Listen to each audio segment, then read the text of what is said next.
Bonjour à toutes et tous et bienvenue dans le podcast Danser sa vie. Je suis Gaëlle Piton, sophrologue, coach, autrice, artiste, une femme aux multiples casquettes.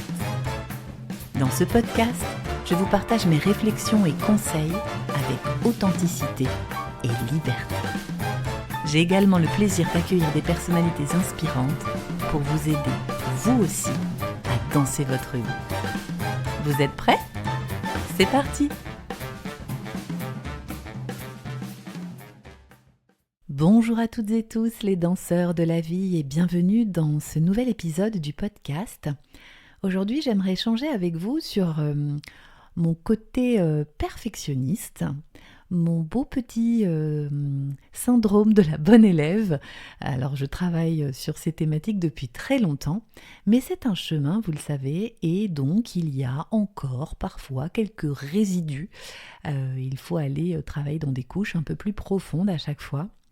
Et tout ça pour dire qu'en fait, je ne sais pas si c'est pareil pour vous, bien souvent j'ai du mal quand j'entreprends quelque chose, notamment quelque chose de nouveau, à me rappeler que c'est normal d'être débutant.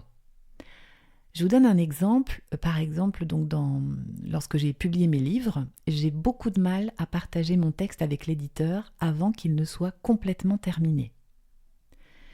J'ai du mal à envoyer des extraits, alors j'envoie une ossature, un plan, et puis en fait, en général, après, j'envoie la version définitive où il n'y a plus grand-chose à changer, donc les éditeurs sont contents, mais c'est vrai que j'ai du mal du coup à montrer des choses en cours.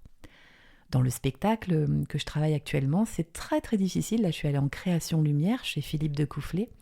Donc, il fallait bien montrer à ma régisseuse Candide quelques extraits voilà, du spectacle, même voir faire un filage de tout le spectacle. Pour moi, ça, c'est très difficile.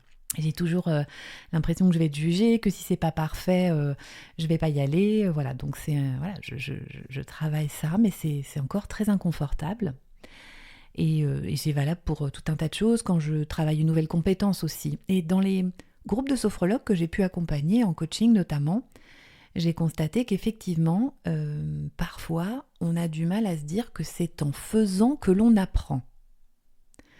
Et on essaie de chercher cette casquette d'expertise, de perfection, pour se dire que ça y est, on est prêt. Mais en fait, ça ne marche pas comme ça. C'est-à-dire, c'est en faisant que vient la légitimité. C'est en faisant que l'on apprend. Et peut-être qu'on peut chercher des leviers, en tout cas moi ça a été un de mes leviers, en pratiquant par exemple la méditation de pleine présence. La méditation de pleine présence, c'est vraiment se rappeler que nous sommes des éternels débutants. En méditation, il n'y a pas de niveau. Ce n'est pas parce que vous méditez depuis 25 ans que vous êtes meilleur que quelqu'un qui vient de s'y mettre. Ça n'a pas de sens. Peut-être que dans ce rappel, on trouve aussi comment on cultive l'humilité. Parce que si on se considère comme un éternel débutant, on va garder cette humilité dans notre cœur, dans notre âme, qui va beaucoup nous aider. Et c'est vraiment, je pense, l'antidote, ou en tout cas le garde-fou ultime à la gouroutisation. Quelqu'un qui vous fait des leçons, qui se croit supérieur parce qu'il est soi-disant un grand méditant, c'est quelqu'un qui n'a pas compris l'essence de la méditation, qu'il ne se rappelle pas que nous sommes toujours en chemin.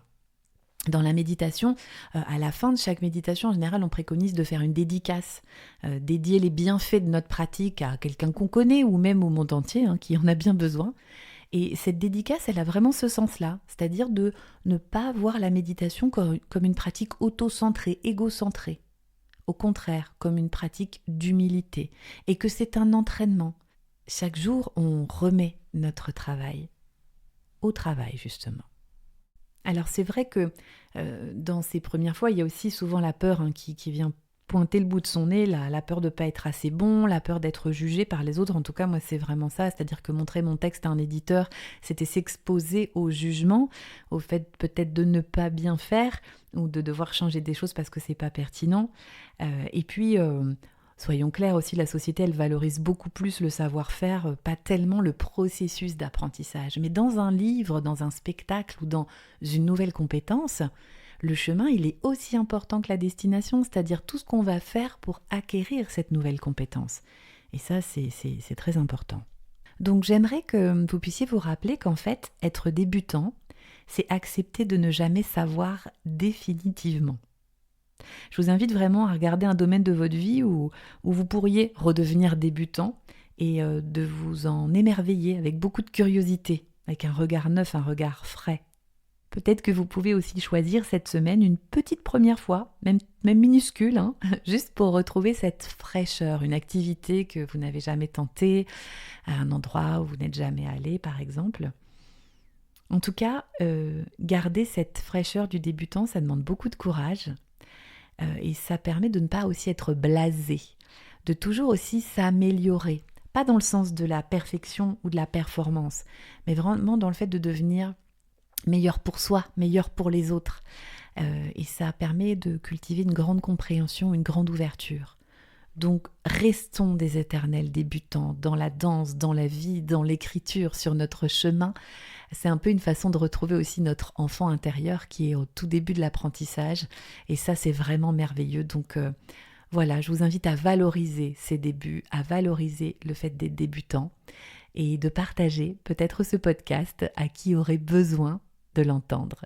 Je vous souhaite une excellente journée, une excellente soirée et je vous dis à très bientôt pour un autre épisode de Danser sa vie.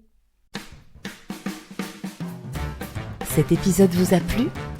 N'hésitez pas à partager autour de vous, à mettre des commentaires, des pouces, des étoiles. Cela aide énormément mon travail.